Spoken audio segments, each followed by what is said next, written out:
What's going on, everybody? If you want to learn more about how to enhance your grappling athleticism, you're going to want to tune in to this entire video. This is a recorded live Q&A that I did on Instagram recently, and we go over all sorts of questions pertaining to how to get brutally strong on the mat, how to decrease body fat so you can perform better as an athlete, different things that you can change to your nutrition and hydration to fuel your performance both in the gym and on the mat, how to build muscle, best sets and reps for grapplers, best exercises, all of that good stuff. We cover a ton of different topics in here. So if you have follow-up questions on any of the stuff that we went over, be sure to drop them in the comments below and enjoy the video.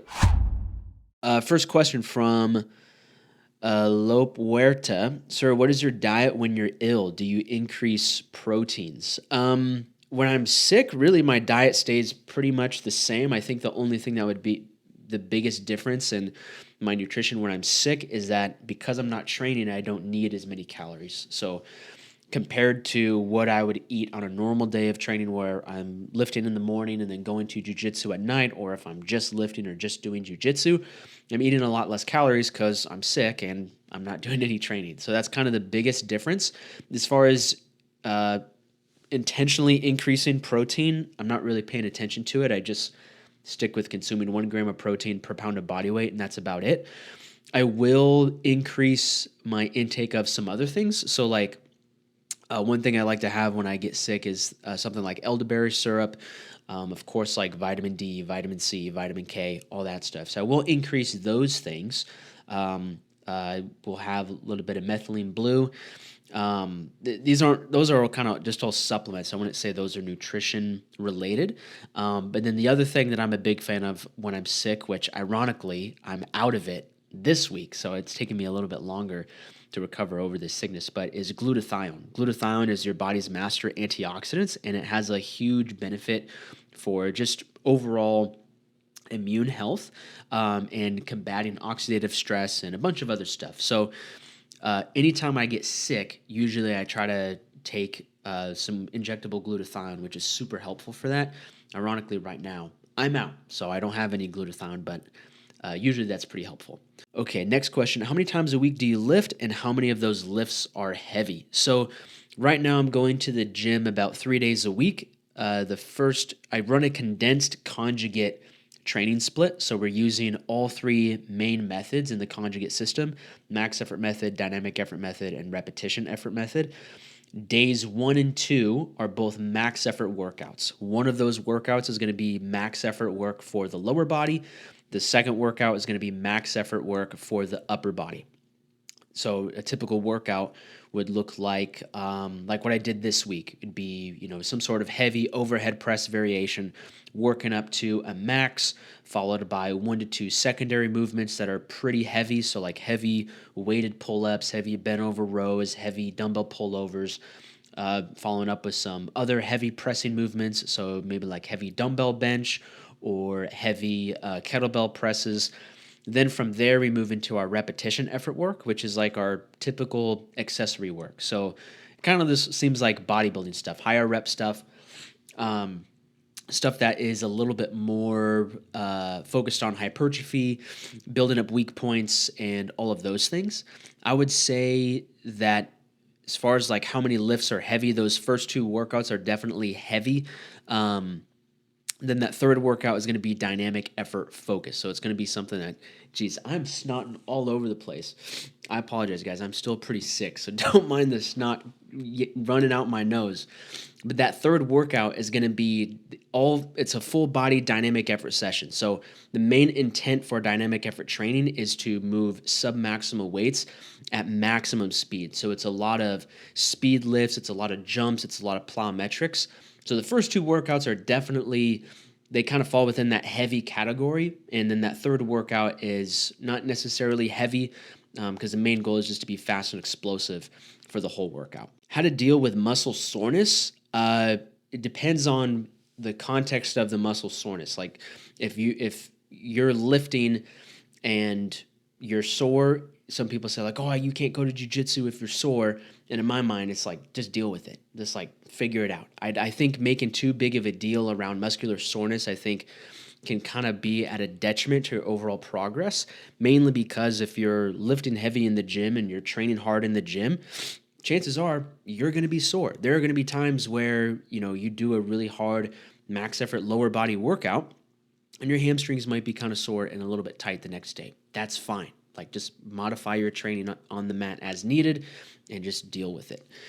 However, if you're finding that you have such extreme high levels of soreness all the time to the point where it has a negative impact on your grappling training a little bit too much. So say, for example, you do a crazy lower body workout and your hamstrings are so sore to the touch that doing any sort of guard work is like almost impossible because your hamstrings are so sore. Or, every time you throw up a triangle, your hamstrings start to cramp because they're just so blasted from the workout that you did the day before or earlier that day. If that's the case, you probably need to take a look at how you're recovering between training sessions and maybe even take a look at how you're structuring the overall intensity and volume of those workouts. Remember, the goal for the workouts that you do in the gym, they're fully designed to help you be better athletes on the mat. And so if what we're doing in the gym starts to take away from what we do on the mat, that's going to be a problem. So if an athlete is dealing with a lot of soreness and it's giving them issues, usually the first suggestion I make is like, hey, let's take a look at your sleep. Let's take a look at your nutrition, hydration, all of that stuff. If you're still super, super, super sore, let's look at your actual workouts and see, hey, are you doing like a crazy lower body workout to the point where it's like you don't need to do 100 reps of Nordic curls to get the benefit that we're looking for jiu-jitsu. You could probably do something a little bit different that's not going to leave you as sore, still get a good training stimulus, and still have energy left over to go roll hard later in the day. Let's see, top 5 exercises for wrestling strength. So I get the sentiment behind questions like these, but in my mind, there's no such thing as a good exercise or a bad exercise. And there's very rarely ever a time for like, oh, this exercise is best. The way I look at it is exercises are either appropriate or inappropriate for your training goals. So to list like, okay, 5 top exercises for wrestling strength, it's like, what are we talking about? Are we talking about wrestling strength in the context of grip strength? Well, you could pick 5 exercises that are really appropriate for building grip strength. Are we talking about 5 exercises for wrestling neck strength? Those would be 5 completely different exercises. So it's hard to say that like, hey, this is like the set and final list of 5 exercises that are all-time best for wrestlers. However, there are some exercises that I think by and large, like most wrestlers, if not all wrestlers, should include in their training. Wrestlers should be doing some form of squatting. They should be doing some form of deadlifting or a hip hinging movement where they're picking something up off the ground. Wrestlers should be doing some form of lunging, not just forwards and backwards, but also side to side. Wrestlers should be doing some sort of rotation and anti-rotation movements. They should be doing pressing movements, both horizontally and vertically. And they should also be doing pulling movements, both horizontally and vertically. And so those are kind of the categories of movement patterns or exercises that I look at when building training programs for wrestlers.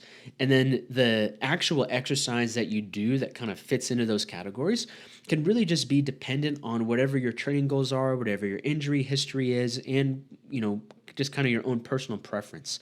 So for me personally, I'm not a huge fan of doing conventional deadlifts. Like conventional deadlifts, I think for some people is an awesome exercise. For other people, not so much, just due to the pressure that it puts on the lower back.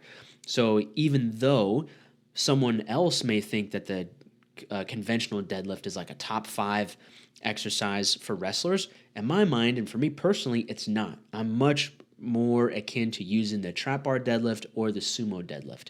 But all 3 of those deadlifts, trap bars, sumo, and conventional, all of those are hip hinging movements where you're building strength to pick something up off the floor. And so I think all those have value and can be included in a wrestling training program. So hope that answers your question. Wrestling exercises for takedowns and grip strength. So as far as exercises for takedowns, the best way to get better at takedowns is to practice taking people down. So that happens on the wrestling mat. If you have physical weaknesses that make doing takedowns more difficult, some things that would help would be a lot of lower body strength exercises, different squatting movements, lunging movements in all different directions, so forwards and backwards and side to side, as well as different good morning exercises. I'm a huge fan of good mornings. Safety squat bar, good mornings. Zercher, good mornings. Sandbag, good mornings. Those are amazing for building up your posterior chain, which is the line of muscles running from like your mid back down to your calves. So think about like your lower back, your QL, your glutes, hamstrings. The good morning is a great exercise because it builds up those muscles in particular. And your posterior chain is kind of the center of all athletic movements that you do on the mat. Or if not all movements, then at least most athletic movements that you do on the mat. And you can't be a strong wrestler, you can't be a strong grappler if your posterior chain is weak. So if you're struggling physically to complete takedowns where you feel like you don't have the strength to pick someone's feet up off the ground, or you don't have the strength to maintain strong posture in some of these takedown positions, an exercise like the good morning could help you be better physically prepared to do that.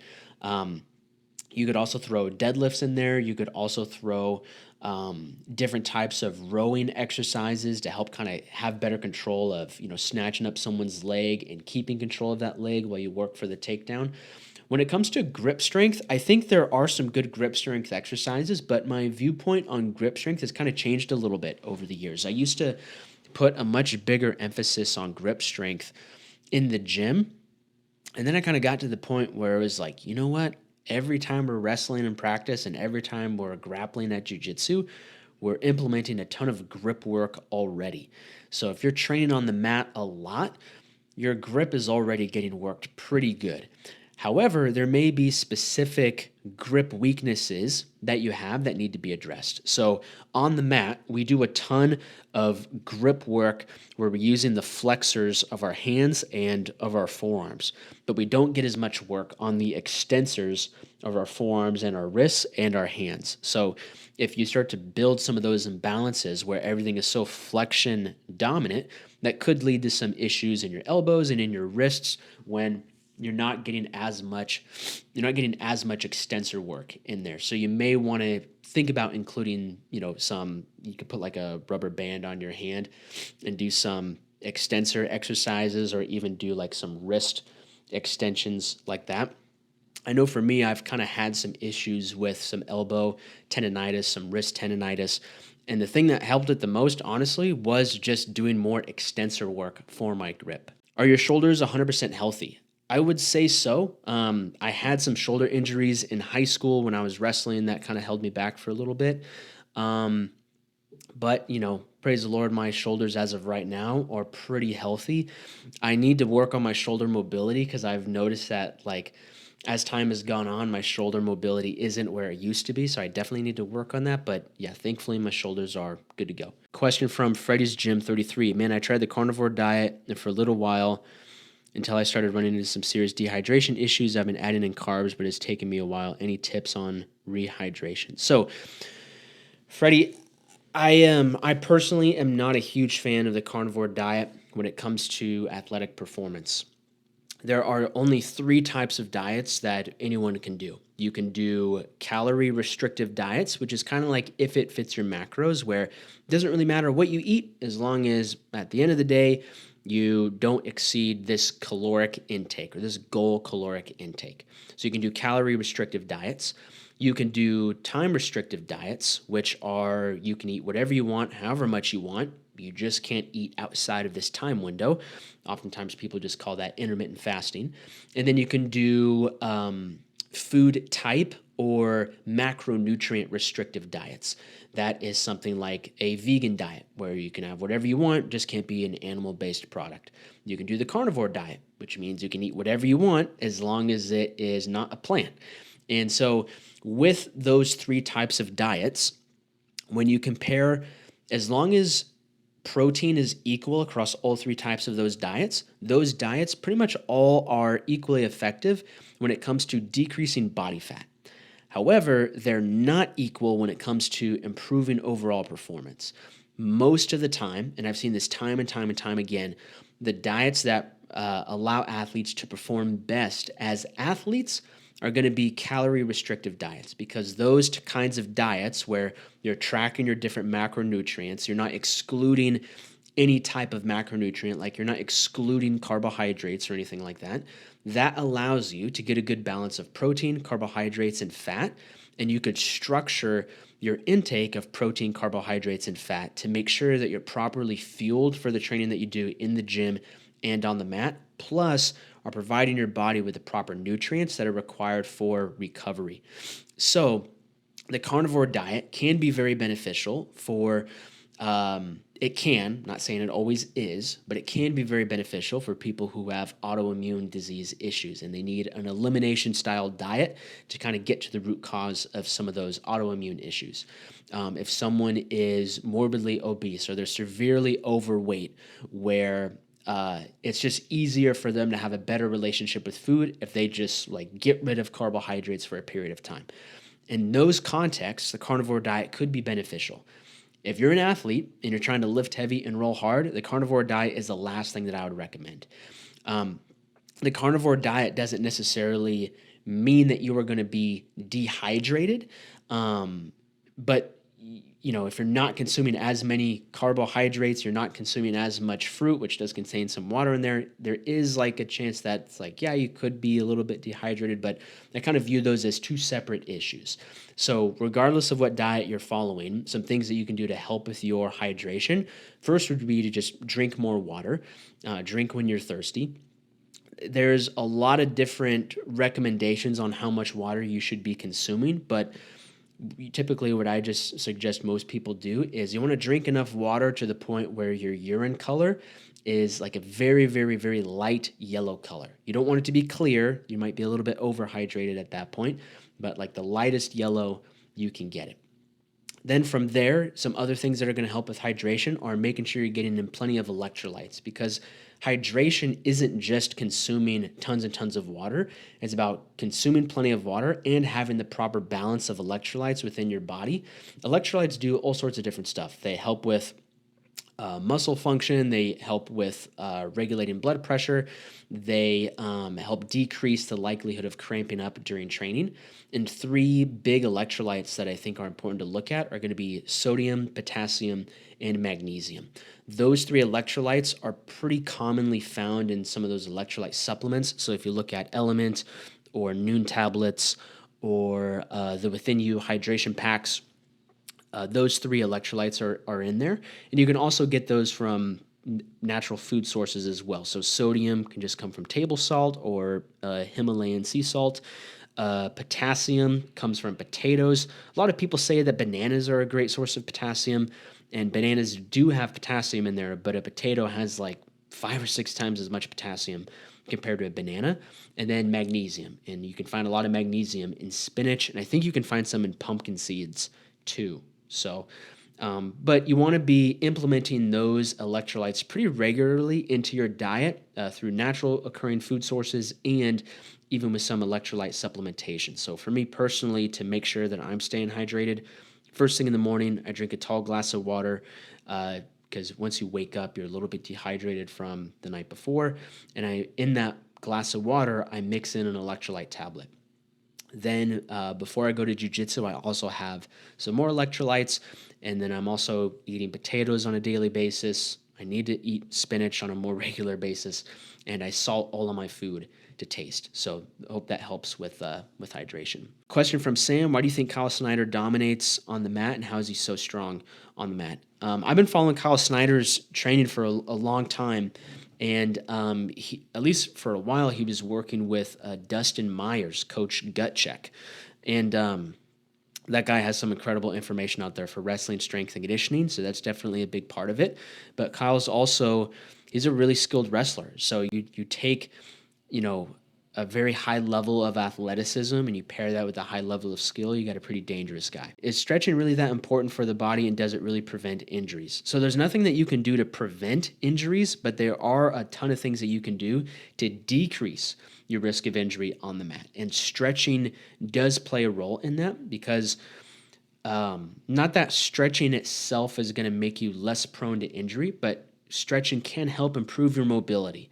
And the way I define mobility as your ability to move in and out of different positions, be stable in those positions, and be able to produce force out of those positions and be able to absorb force in those positions. So if you think about like hip mobility, you want to make sure that you have adequate hip mobility so that way your knee doesn't have to take on as many of those forces that it's not really designed to take on.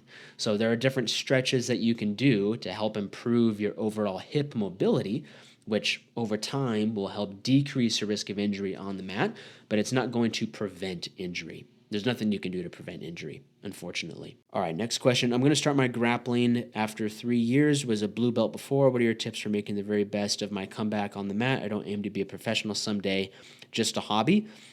Just jump in there, man. Take it slow.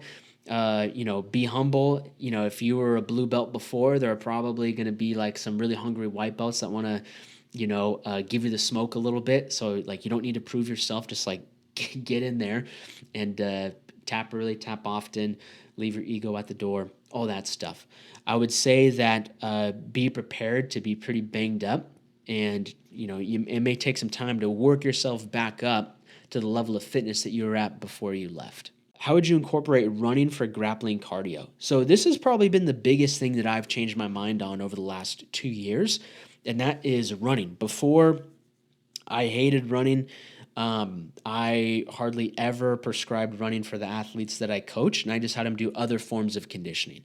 That doesn't mean that I was anti like low intensity, long duration cardio. I think that has tons of benefits. I just wasn't a huge fan of running as the main modality to do that, mainly because the impact of tons and tons and tons of road work, I was seeing it was just causing a little bit more harm than good with the athletes that I was coaching. So I just had them do other forms of lower intensity, longer duration conditioning. But what changed my mind was as I was like on this campaign against running, one guy said, he's like, yeah, I hear where you're coming from, coach, but for me, I personally really like running because like I don't have to have a gym membership. I can just lace up my shoes and go hit my conditioning and then be done for the day. And so that really got me thinking like, man, like that's actually a really good point. On the other side of things, I think also like as athletes, we should have the capacity to run.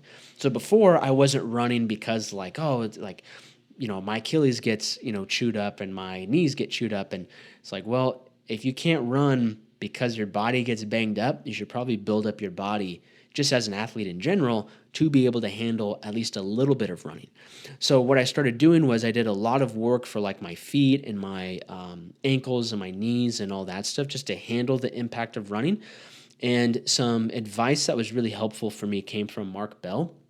And he had said, like, we all know what it looks like to be driving down the street and see someone that's walking on the side of the road and someone that's jogging on the side of the road and someone that's running on the side of the road. And it has nothing to do with how fast they're going. It has everything to do with how they're transferring weight from one foot to the other.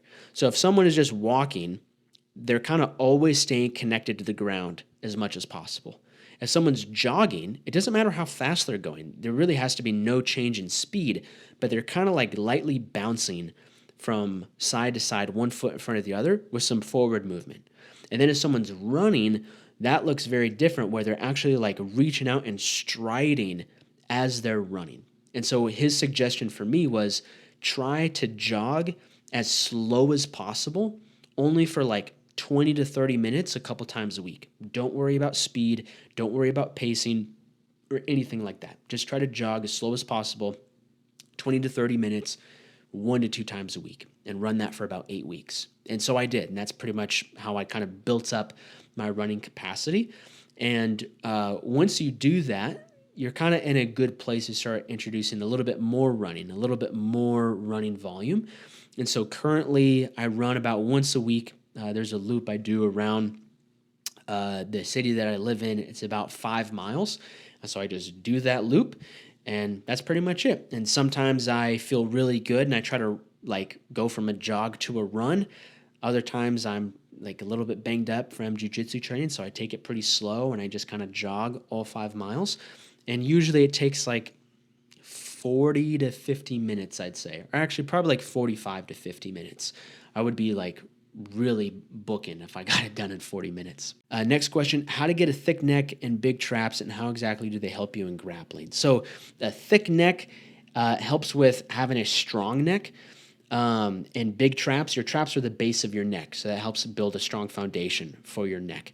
And it can drastically help decrease your risk of neck injury on the mat. And so it's important to train your neck in a lot of different ways. You don't only want to do flexion-based neck work. You want to mix in doing different types of isometrics where you're resisting your head from getting pushed over and you're kind of holding that strong position. But you also want to build rotational strength for your neck. So there's a bunch of different exercises that you can do as far as like neck planks, different neck isometrics. You can get a band, hook it up to a squat rack, put it around your head and do different isometrics and even some rotational exercises set up like that. And then as far as your traps, shrugs are awesome. I'm a big fan of doing heavy dumbbell shrugs to build up your traps. Deadlifts build up your traps. Heavy rows can help build up your traps, all that good stuff. Can I start at 29 and achieve good levels by 32 if I want to give it my all and compete in amateur levels? Yes, absolutely. You can definitely start jiu-jitsu at 29 years old. And in 3 years, I mean, it depends on how serious you take it. So there are some people that I've seen that have trained for 3 years, and honestly, it still seems like they haven't made any progress at all.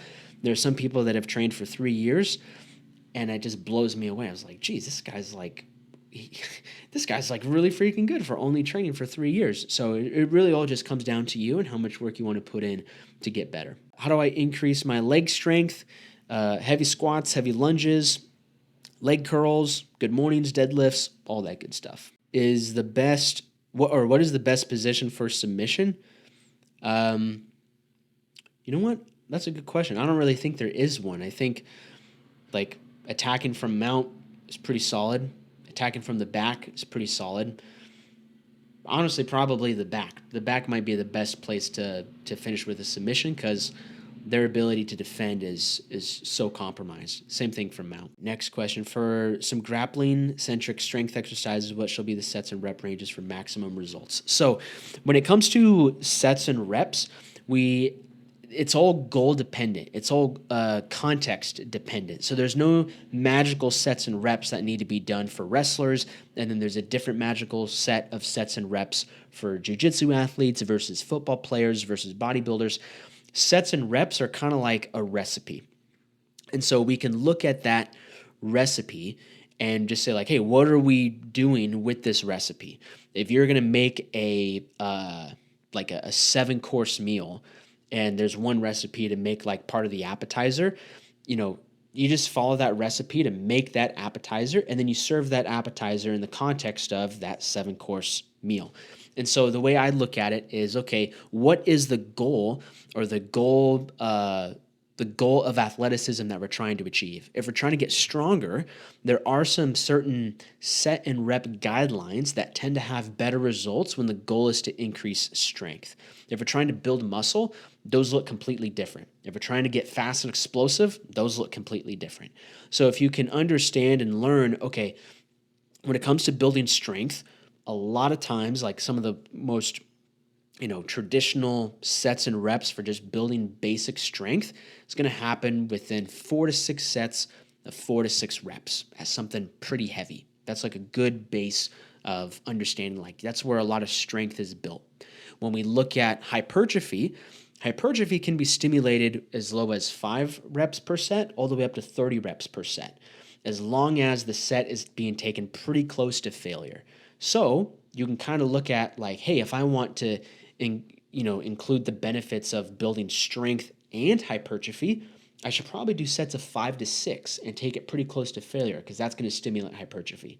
If I want to go a little bit more towards muscular endurance, lactate buffering capacity, things like that, I should probably go closer to 25 to 30 reps per set to stimulate hypertrophy and get some of those secondary benefits. When the goal is speed and explosive power, that happens with like only 1 to 5 reps. It's really hard to maintain maximum power output and explosiveness past 5 reps. So using those kind of as your guidelines can give you a better idea of, hey, as a grappling athlete, I recognize that one of my weaknesses is just overall top end strength. Well, I should be doing a lot of sets of 4 to 6 reps with some heavy ass weight, and probably should have 4 to 6 working sets per workout, per movement pattern, so to speak.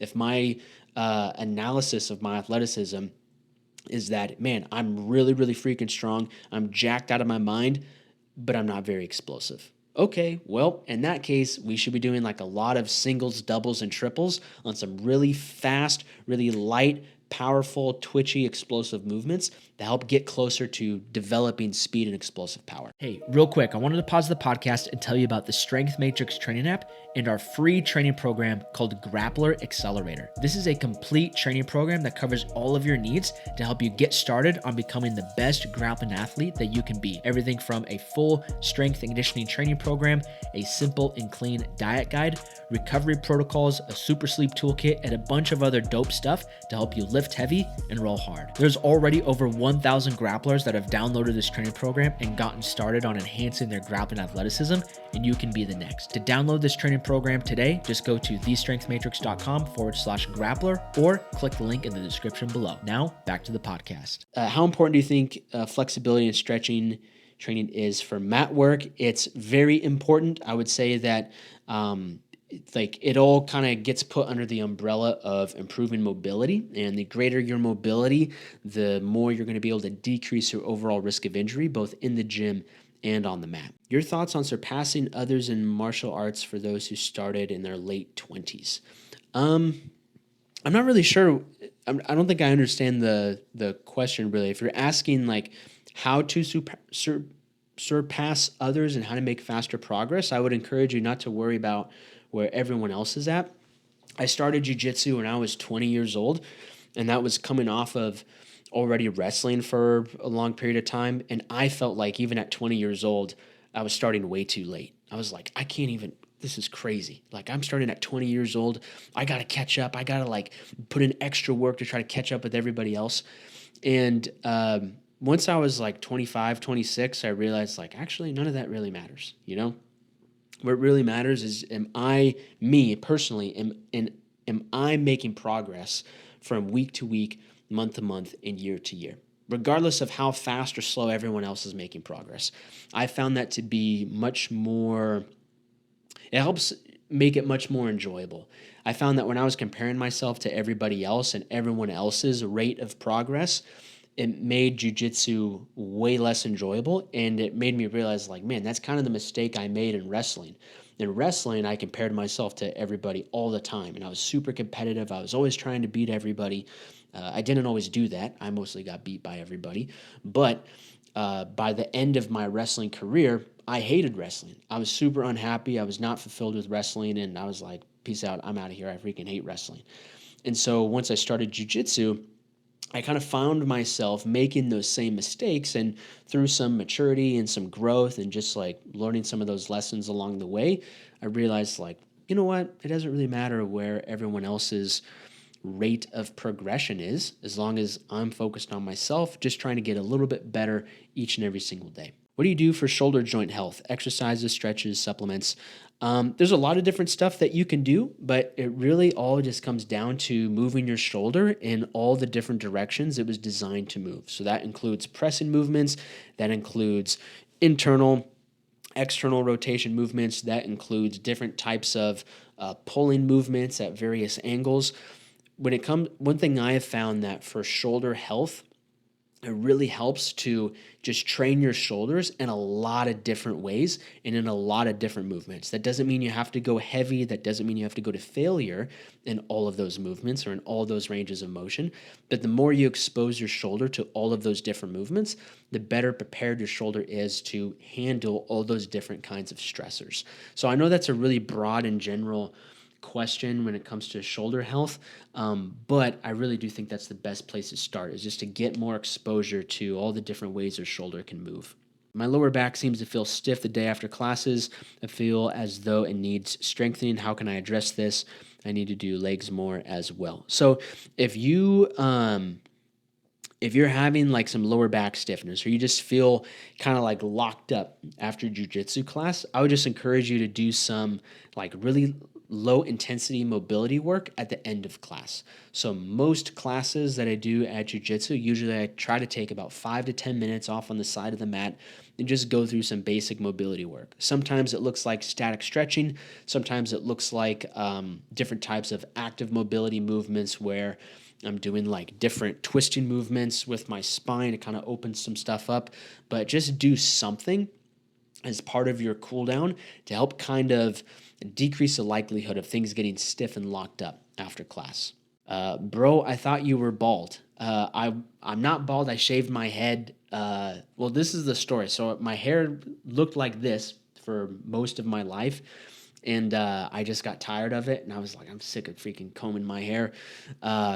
I used to work at this gym right out of high school in the early years of college where we'd have to wear like not a suit, but had to wear like a dress shirt and a tie, and I had to make sure like my hair was always like nicely combed and stuff.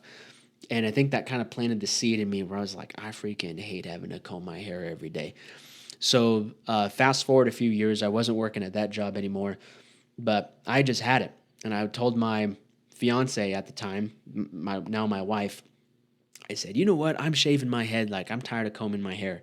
And she said, wait, don't shave your head until after we get our engagement photos. And I said, oh, okay, yeah, all right, that I can wait. So we get our engagement photos, and I was like, okay, I'm going to shave my head.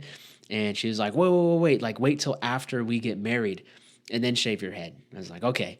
So we get married, we go on our honeymoon, and then I think the day I get back or the day after I get back, I book a haircut, and I shaved my head, and I kept it that way for, I think, almost 5 years. And then more recently, I saw the F1 movie with Brad Pitt, and I was like, I'm trying to be like Brad Pitt. So then I let my hair grow up. So that's what happened there. Does full body training 3 times a week work for jiu-jitsu? Yes, absolutely. So last year, I ran through the foundations program in the strength matrix. That's one of the like probably one of the most popular training courses we have on the app right now. And that training course, Foundations, is 3 full body workouts a week. And the whole point of that training course is to help you build a base level of strength, stimulate muscle growth, and increase your work capacity. So you're able to tackle all 3 of those things through full body workouts. And the way you would like separate and spread out some of the movements and exercises of those full body workouts, what I like about it is that no one part of your body is super blasted. Like you're not going to do all your leg exercises in one day where your legs are just like completely cooked, and then the next day you do all your upper body exercises, and then your arms are completely cooked.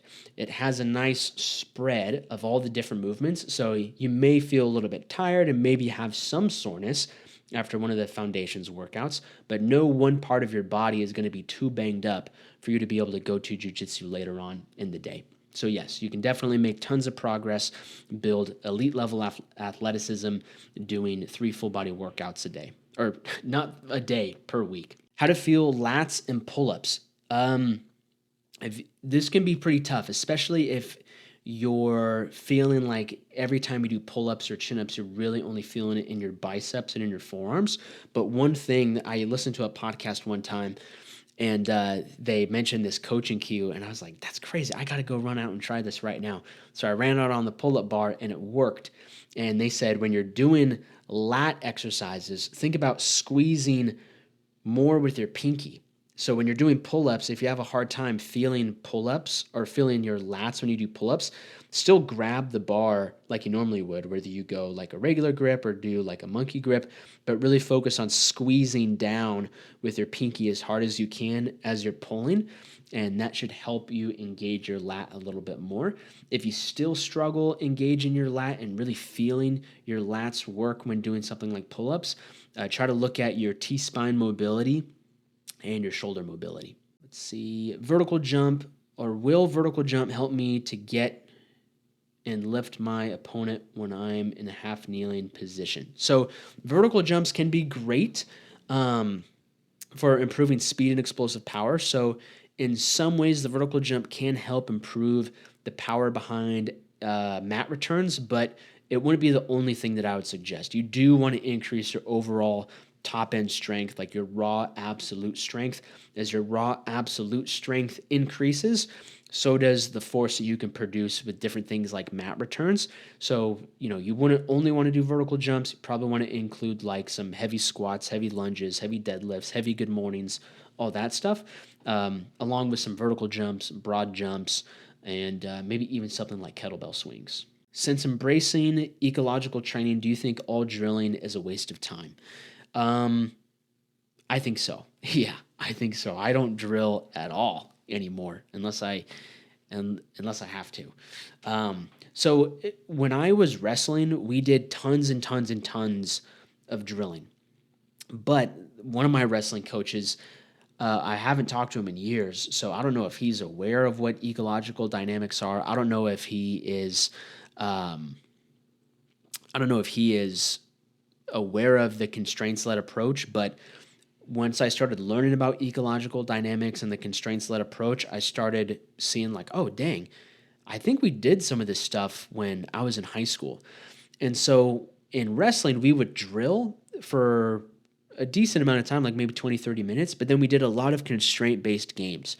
So we would start in on a single leg, and the coach would say, okay, you have control of the single leg, and both knees are down. First person to score wins. And then we'd run that a few times. And then, okay, you start in on a single leg, you have one knee up, first person to score wins. And so we do these constraint-based games, or like some versions of constraint-based games. And doing those was where I really felt like I got the most value out of the training that I was doing. And that's where most of the wrestling skills developed. Once I got into jiu-jitsu, I just did all the normal classes, like what most people do. So like there's a little bit of a warm-up, show the technique, drill the technique for about 30, 45 minutes, and then just do open mat style rolling for about another 45 minutes. And not that like I didn't like that, like I thought that was fine. But then once I started learning about what Greg Souders was doing at Standard Jiu-Jitsu, I went to one of his seminars, and this is what really changed my mind about drilling versus just doing these constraint-based games. When I went to a Greg Souders seminar, I think 2 years ago or 3 years ago, and he brought one of his students, Noah Schaefer or Schaffner. And Noah at the time, I think he had only been training for 2 years.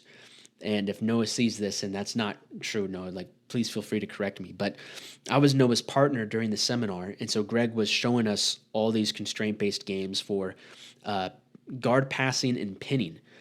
And I swear, like Noah had only been training for 2 years, and he won about 90% of the exchanges. Like he freaking wrecked me, and I was shocked. Not because I thought no one could beat me. Like people beat me all the time. I was just shocked that someone that had never drilled before and just did this style of training for 2 years was so good at grappling.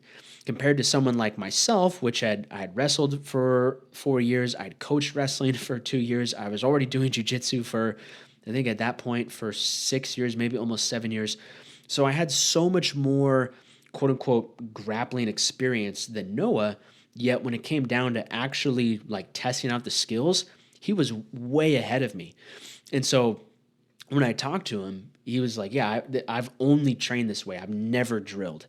And that was enough evidence for me of like, okay, like what does drilling actually do? How does it help at all? And so what I came to understand is, and I'm still learning about all this stuff, so this may be like a little bit of a, clunky explanation. But the way that I look at it is if we are drilling a move against a non-resisting opponent, that does not prepare us to do that against a resisting opponent because it's not specific to the physical demands that we're going to experience when we actually have to do it. So if you're going to drill something like a butterfly sweep, and it's like, okay, you get an underhook on one side and an overhook on the other side, and then you sweep them over. It's like, okay, well, they weren't resisting. If someone was resisting, it feels completely different. And what you have to do to be effective in sweeping them with your butterfly hooks is going to feel different. It's going to look different than just drilling it against a dead fish opponent. And so there are when it comes to what we're doing in jiu-jitsu, there's so much variation. And so we have to train in a way that accounts for that variation. And the best way to do that is against a live resisting opponent. And so these constraint-based games are a great way to build skills, are a great way to develop the grappling abilities that we need to perform well, but it's done in the context of it being against live resisting opponents, where drilling doesn't do that. So currently, I'm training about twice a week, both no-gi sessions, and me and my training partners in those sessions, we don't drill at all. Like, we just roll and do constraint-based games for about an hour and a half, and then we call it a day. And so, at least in my mind, I don't really see any benefit or value to doing like tons and tons and tons of reps of drilling against a non-resisting opponent. I just don't think it's valuable. How often do you weight train per week, and how often do you do jiu-jitsu and conditioning? So right now I'm lifting 3 days a week. I do 1 conditioning session per week, and I do about 2 jiu-jitsu sessions per week. That's my current lifting split, which I'm trying to add more jiu-jitsu in hopefully here pretty soon once I'm no longer sick. Next question: what contributed the most in helping you earn your brown belt? I don't know, to be honest. I think just like keep showing up, keep trying to get better. What was interesting was I got my blue belt in about a year and a half, and then I got my purple belt in a year and a half after that, I think, or maybe it was 2 years after that. So like within the first 4 years of me training jiu-jitsu, I'd gone from white to purple belt. And then it took me 4 years to go from purple belt to brown belt. And during that time, I think that's where I felt like I had the greatest and highest like increase in skill development.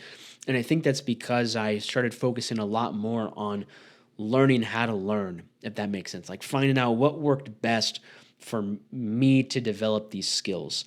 I think before I was trying to almost in a way like copy and paste a lot of different techniques. So at white belt, I was trying to copy and paste techniques. I'd see something on YouTube or I'd see something on Instagram, and I'd say like, okay, I'm going to try to like figure this out and copy and paste it in a roll. And I had somewhat success with that. Not a lot of success. It was very hit or miss. And I felt like I did that a lot at white belt and blue belt. Then when I got to purple belt, I really started to try to focus a lot more on understanding the principles of jiu-jitsu and the principles of submission grappling and trying to just better understand just kind of like, just like the foundations and principles of all these different things, and use that to kind of help improve my learning rather than just trying to copy and paste different techniques. And so I'd say like just kind of making that shift of trying to take my progression and take my learning into my own hands a little bit more, take a little bit more ownership over that, I think definitely helped with that transition from purple belt to brown belt. Any advice about coming back from an ACL reconstruction? Oof. Sorry to hear that, dog. That's heavy. Best advice would be to like take it extra slow, and don't get greedy with trying to come back too soon. Unfortunately, I've seen so many grappling athletes after ACL reconstructions. They get cleared from the physical therapist, but they're probably cleared to like go to the gym. They're probably cleared to walk around without a knee brace. They're cleared to do other stuff, but they are in no freaking way cleared to withstand the physical stressors of hard grappling training. So take it super slow. Be really, really patient and intentional about like gradually building yourself up to be as physically prepared as possible to be able to withstand those stressors of grappling. I didn't have a full ACL reconstruction. Praise the Lord. I tore my LCL, and I didn't have any surgery, but I was off the mat at least, I'm pretty sure, for close to 8 weeks, and I didn't have, I think it was another 8 weeks after that where I was actually able to get back to some regular rolling again. And I think it took probably a full year to where I felt like my knee wasn't hindering me in any way, and I didn't even think about it anymore. And a year is a long period of time. And I think a lot of times people, when they get injured, they're so hungry and um, they're so frustrated about their injury that they try to jump back way too early, and they really put themselves at risk of re-injury, and then they kind of just fall into that cycle of never really getting back to 100% because they're a little bit too eager and a little too hasty to jump back onto the mat and go full clip when they're physically not prepared for it. So hope that's helpful, and hope you heal up soon, my man. Greetings from the Caribbean. I'm turning 40. My last jiu-jitsu competition was at 37. I have had a nagging knee issue for years, but I competed without issues doing conditioning training. Right on, man. That's. Oh, here's the question. What would you recommend? What would you recommend, or would you recommend someone like me to compete? Um, I don't know if you have knee issues. Like, it's not really my place to tell you whether you should or shouldn't compete. That's a decision that you have to make on your own, but you should also be fully aware of the decision that you're making. There are certain risks and rewards that sometimes are worth it, and there are certain risks and rewards that are not worth it. And if you have knee injuries and say that you got your knee looked out by a professional, and the professional said, like, man, you have one funky takedown and your knee is absolutely put into a blender and obliterated, and you're going to be walking with a limp the rest of your life. In that context, if I were in your shoes, I'd probably not compete. I'd probably like build my knee back up over the next year or two and then maybe revisit competing. If you have some nagging knee issues where it's like, yeah, your knee gets a little bit tender, it gets a little bit tight, but it's really not a huge deal. It's like, well, yeah, maybe just do a little bit of rehab work and take care of it over the next, 8 to 12 weeks, and plan on doing a competition 6 to 12 months from now. After you just kind of go through this period of time to kind of make sure your knee is back to being A1. So I can't make that decision for you. I'm not going to suggest whether or not you should compete, but just understand that within the context of competing, your risk of injury goes up. There is a study that was done where they looked at all the data on jiu-jitsu injuries, and most of the injuries happen, at least if I'm remembering correctly, most of the injuries happened in competition. And so your risk of injury when you compete definitely goes up. So you want to make sure that you're as physically prepared as possible to withstand those stressors. And if you're not, that is only exponentially increasing your overall risk of injury. What is the structure of your current jiu-jitsu training? What scenarios do you choose, and how do you study them? So right now I'm helping one of my training partners prep for competition. So we're really basing a lot of the skill development stuff just based off what he needs. So he wrestled for 6 years or 7 years. So we are doing some wrestling skill development, but not a whole lot. But because he's a really great wrestler, his guard needs some work. So we are doing a lot of guard specific games. So like one example, one thing we were doing this week was working, just building the skill of butterfly guard or controlling inside position. So we would do some games where one person starts seated open guard, one person starts standing. Goal for the bottom player is to make connections to the top player and bring both feet to the inside and control inside position. And once they control inside position, they're just trying to hold that as long as possible. Goal for the top player is to get both knees past the hip line of the bottom player. If the top player can do that, then he wins, then the game resets. So the game would be continuous for the bottom player. The game would be terminal, or there's a win condition for the top player. And so that can help build the skill of retaining guard, not letting the top player get past your hip line, and constantly moving to make connections to the top player, bringing your feet back inside and control inside position.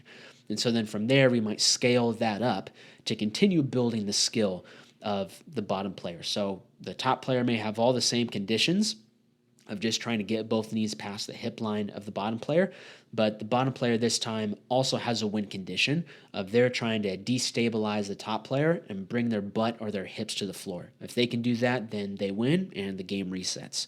So those are just a couple games that we would use, or we have been using.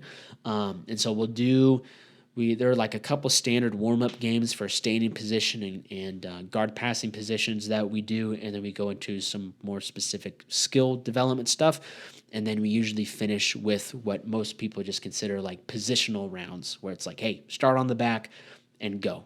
Start in side control, go. Start in mount, regular round, go. So that's typically how we structure training right now. And as far as like how I'm studying them, really just like watching videos, watching instructionals, listening to interviews and stuff like that. One thing that was really cool was I got Greg Souter's wrestling instructional. And so I've been to 3 of his seminars. And so that was really helpful in like picking his brain on how he develops some of these games. And getting his wrestling instructional was also really helpful. Kind of like breaking down, okay, how do you scale the complexity of some of these games? How do you focus on building specific skills with some of these constraint-based games and making sure that like you're getting the right outcome from the game that you're building? I think a mistake I made early on was just kind of like, before I talked about how I was copying and pasting techniques. I think I made the mistake of just copying and pasting games. Like I would just look up Greg Souter's seminars and be like, cool, I'm just going to copy that game. But over time, I tried to focus a little bit more on, okay, this is the specific skill that we want to develop. How can we make a game or put constraints around building that skill or creating more opportunities to attempt to use that type of skill? So that's basically how we've been training for the last 6 months, I think. And it's been going pretty good so far. I think that covers all of them. So thank you guys so much for tapping in for this week's Lift Heavy, Roll Hard Q&A. This was super fun, so I'll probably do more of these in the future. Lift heavy, roll hard. Catch y'all later. Peace.